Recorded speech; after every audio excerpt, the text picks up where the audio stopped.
So I'm Shinbone, play guitar, and I'm joined by BLINX over here in the lid. So we're HISS. Just getting very close to the launch gig for our debut album, Enoz Latem. So we're very excited about that dropping and everyone getting to hear that and just seeing what everyone's thinking, how everyone enjoys the songs, and looking at making a bit of a dent in the Brisbane scene. Fantastic, guys. Thanks for joining us tonight. HISS recently released the first track off your debut album, Enoz Latem, called Trace. So how was the reception for that? Been great so far. Been getting some pretty good feedback. We think that's certainly that one goes over well live, and it seems to be a good crossover track. It's got a great heavy groove underpinning it. Also got some good melodies in there, so it seems to be definitely a toe tapper, sparking some interest, and certainly playing that one live. That's normally when we see a lot of people come from the outside of the room and gravitate in. What's going on here? So yeah, nice. So that was your debut song, guys. So it's basically introduced the band to the world musically. Like, why did you select that song to do it? Was it that all you had at the time, or was there a selection process behind it? I think that was kind of decided for us by one of the other band members, really. So that's been a favourite. We love playing that one live. That's usually always the second one in the set. So that's just seemed to be the naturally came out to be the first one that we thought we'd put out there. As I said, I think it's got a lot of crossover appeal, so we thought that would resonate with a lot of people. Great. So dive into the song a bit more musically, guys, since that's all we got to judge on at the moment. Like, what were you actually going for with that one? You want to talk about that, Boris? I guess it's the song itself is probably just describing a bit of a failed or a toxic type of relationship that's failed. The elements of the song, as Shinbone was saying, it just has a bit of all the elements of what HISS is about. We've got some heavy, verse riffs, some melodic changes with some good harmonies, a bit of some aggressive, lyrics over the top, but sort of paints a picture and something that we feel people connecting with. Whether it's something that's going on in their lives or it's just something that they connect with musically as well. So that's pretty much it in a nutshell, really. Yeah, very good. So is that song a good sonic representation of what to expect from the whole album? I think that's a good introduction, but I'd say we're that and more. So I think that the music itself is quite varied, definitely on the heavier spectrum, where everything from, melodic, we get a bit thrashy, and we're also a bit, not shying away from showing the mellow side of us as well. So,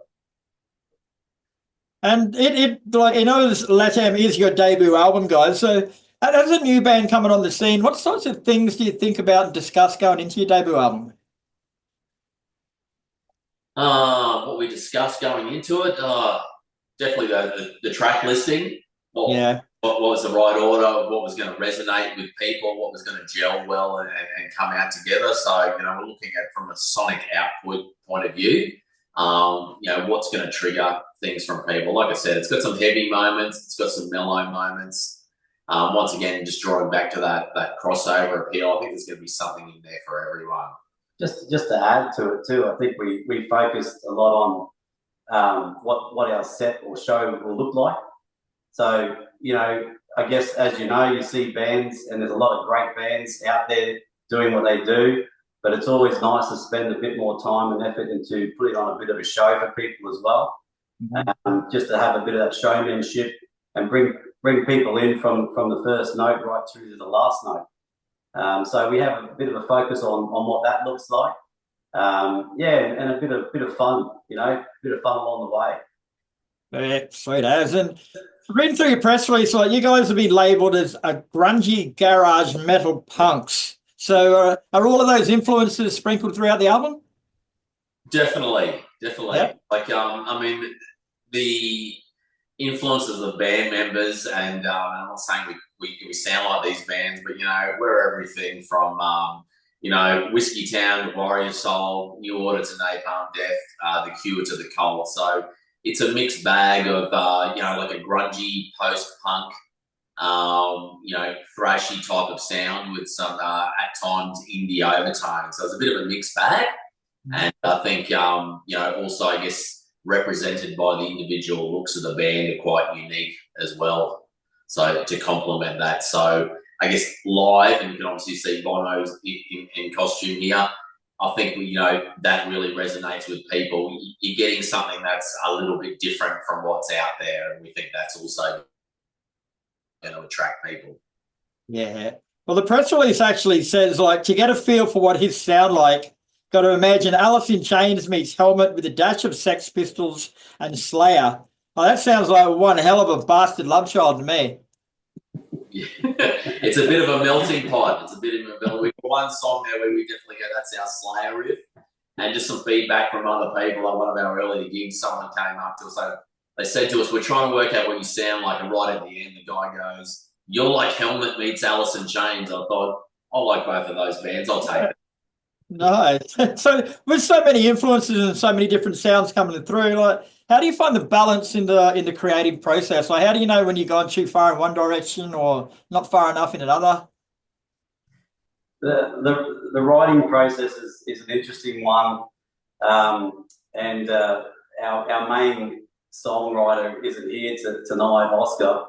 However, I think that might be a question that he'd need to answer, but it generally works that he provides the music, and then the lyrics are generally then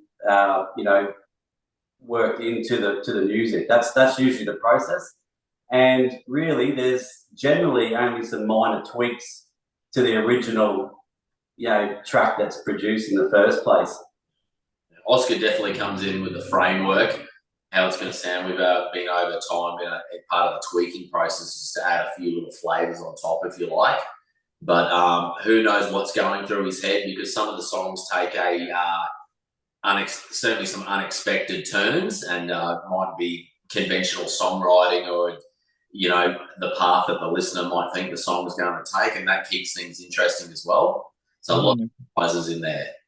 Yeah, very cool. Now, you've got an album launch party this Saturday, March the 29th at Greaser Bar in Brisbane with Tawny Hawk and Dedway. So sounds like a lot of fun. It's going to be. It's going to be a celebration of the last 2 and a bit years, and just the culmination of everyone's efforts and persistence and hard work. So it's all going to come together on the night. We've got some merch now locked in that we've done. We've got the 7-inch vinyl on the hot pink there that we'll have available there. So we won't release any of this until the gig, so we want to make it exclusive for everybody that turns up. There's going to be, so we're playing at Greaser there, where we played there before, and we definitely knew that was where we wanted to do the launch. We've also got something going with the venue. There's going to be HISS cocktail on the night as well. Nice. So they've partnered up with us to really make it a HISS theme. And and that's just going to even add more to the night as well. So we're looking forward to, the people that know us coming down, and hopefully a few people that haven't seen us before. We've done quite a few people probably think we're spamming the Brisbane socials at the moment. We're all seem to be all over, and people are noticing it.